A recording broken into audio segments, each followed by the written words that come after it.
The humans left the station without a sound. Their steps were light, their faces unreadable. But their silence was heavier than reinforced metal. The moment the main airlock hissed shut, sealing them out, the entire alien habitat felt colder, though not a single temperature gauge had changed. They had been expelled after a dispute the Alien Council deemed trivial.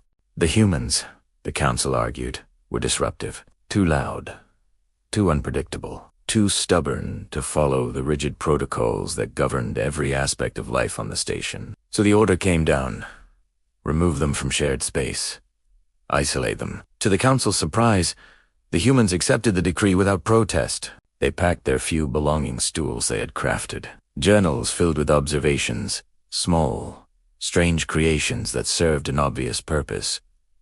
Then they walked out. The first day after their departure passed without incident. The corridors seemed cleaner, the air purer. The station's complex systems all functioned within expected parameters. The Council declared the habitat more peaceful, more orderly, but the quiet felt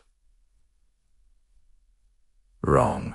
It was an unnatural stillness that pressed against every wall, a heavy blanket smothering the usual hum of the station. By the third day, the absence started to reveal cracks in the perfect order. The aliens began to notice the small, countless tasks humans had handled without ever being asked. A reactor coolant valve that a human engineer used to check, not because it was on a schedule, but because they had a feeling about it. A supply inventory that a human quartermaster ran with a simple, elegant precision that no logistics program could replicate. A rhythm in the hydroponics bay that a human botanist had balanced with subtle, intuitive judgment. Nothing had failed yet, but the systems were running on a kind of stored momentum, an inertia that you just knew wouldn't last. By the fifth day, the mess hall felt completely deserted. It wasn't the lack of baddies, it was the lack of human presence. Humans didn't just eat.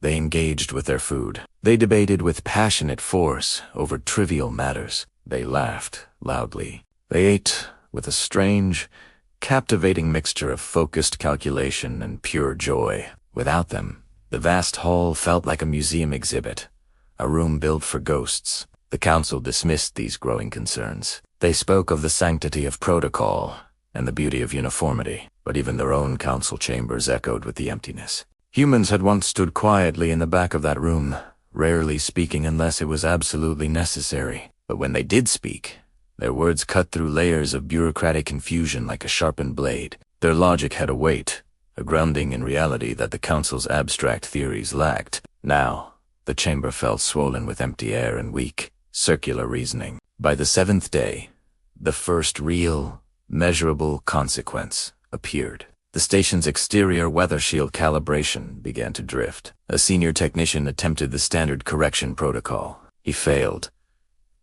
A second, more experienced technician tried a different approach. She also failed. It was a task a young human engineer once handled by simply listening to the warning tone, adjusting the energy frequencies by ear until the sound was right. No written manual could ever explain that nuance. It was then the aliens started to realize the truth.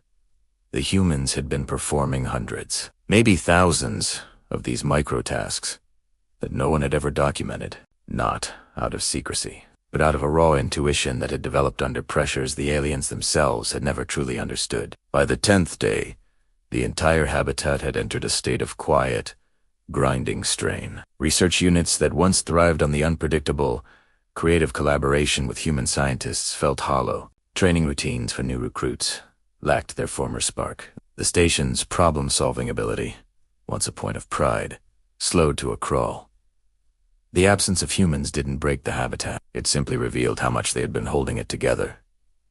They hadn't been a component of the station. They had been the very framework it was built upon. By the 12th day, open descent finally took root. Workers from the lower decks, the ones who had worked side by side with the humans, demanded the Council admit its error. The Council resisted, clinging to their decision. They claimed the habitat needed discipline, not the unpredictable chaos humans brought with them.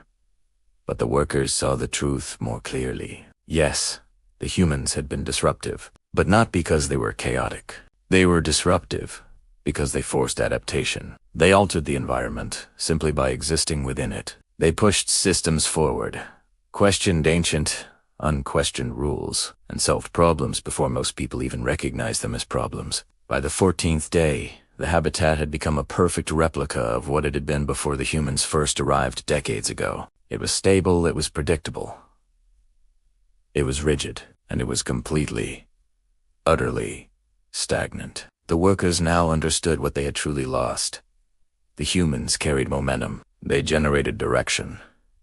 They made the station feel alive. The council, at last, was forced to acknowledge the devastating effect of their decision. Their decree had preserved order, but it had erased growth.